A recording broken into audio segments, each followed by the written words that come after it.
Saudari-saudaraku yang terkasih, berjumpa kembali bersama saya Romo Antoro dalam Renungan Harian Sabtu 10 Desember, Pekan Advent yang kedua.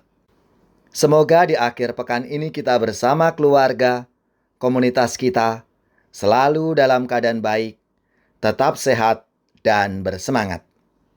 Hari ini kita akan merenungkan Injil Suci menurut Matius bab 17 ayat 10 sampai 13.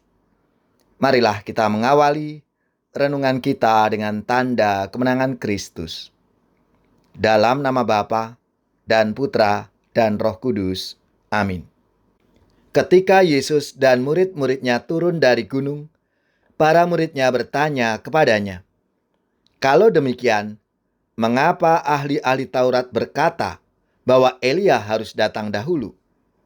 Jawab Yesus, "Memang Elia akan datang dan memulihkan segala sesuatu, dan aku berkata kepadamu, Elia sudah datang, tetapi orang tidak mengenal dia dan memperlakukannya menurut kehendak mereka. Demikian juga Anak Manusia akan menderita oleh mereka." Pada waktu itu, mengertilah murid-murid Yesus bahwa ia berbicara tentang Yohanes Pembaptis. Demikianlah sabda Tuhan. Terpujilah Kristus. Saudari-saudaraku yang terkasih, hidup yang diperbarui dalam kehendak Allah ialah hidup dengan benar, adil, dan damai. Dan ini tidak mudah untuk bisa mencapainya. Hal inilah yang juga dialami oleh Elia ketika ia mengajak umat Israel untuk menyongsong hal yang baru dengan meninggalkan dewa-dewa Baal. Malah Elia dijadikan musuh dan target pembunuhan oleh penyembah-penyembah Baal itu. Dalam kesesakan, Elia lari kepada Tuhan dan mendapatkan pengarahan akan masa depan di Horeb. Tugas Elia jelas, mengajak umat Israel untuk meninggalkan kekelaman dan menyongsong hidup yang baru. Saudari-saudaraku yang terkasih, apa yang dialami Elia juga dialami oleh Yohanes Pembaptis sebagai jalan bagi kebenaran dan hidup, yaitu Yesus sendiri. Ketidakmampuan orang-orang untuk mengerti akan kedatangan Yesus karena mereka menolak orang yang memberikan jalan kepada kebenaran itu, yaitu Elia maupun Yohanes Pembaptis. Mereka, khususnya orang Farisi dan ahli Taurat, merasa tidak butuh jalan itu, karena mereka sudah merasa mampu menemukan keselamatan.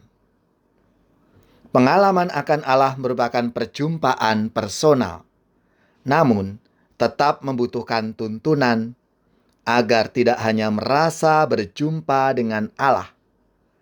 Penuntun hidup kepada Kristus adalah sabda Allah, tradisi iman, dan magisterium atau ajaran gereja.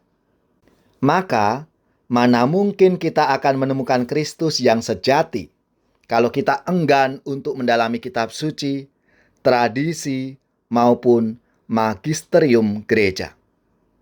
Iman akan Allah bukan permainan perasaan, melainkan membutuhkan penuntun iman agar kita bisa mengerti apa yang kita imani dan kita beriman dengan sadar. Bapa yang Maha Rahim, berilah kami keterbukaan hati untuk mencari kehendak-Mu melalui pengenalan akan kitab suci, setia pada tradisi iman, dan terbuka pada ajaran gereja.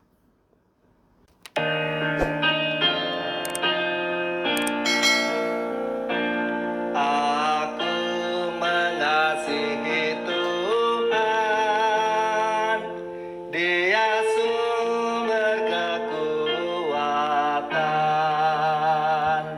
Hidupku kan menjadi aman dalam lindungan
Semoga saudari-saudara sekalian, keluarga-keluarga dan komunitas kita, orang-orang yang kita doakan, mereka yang sakit, yang menderita, seluruh tugas, belajar, pekerjaan, usaha, serta karya pelayanan kita, dibimbing, dilindungi dan diberkati oleh Allah yang Maha Kuasa, Bapa dan Putra dan Roh Kudus. Amin.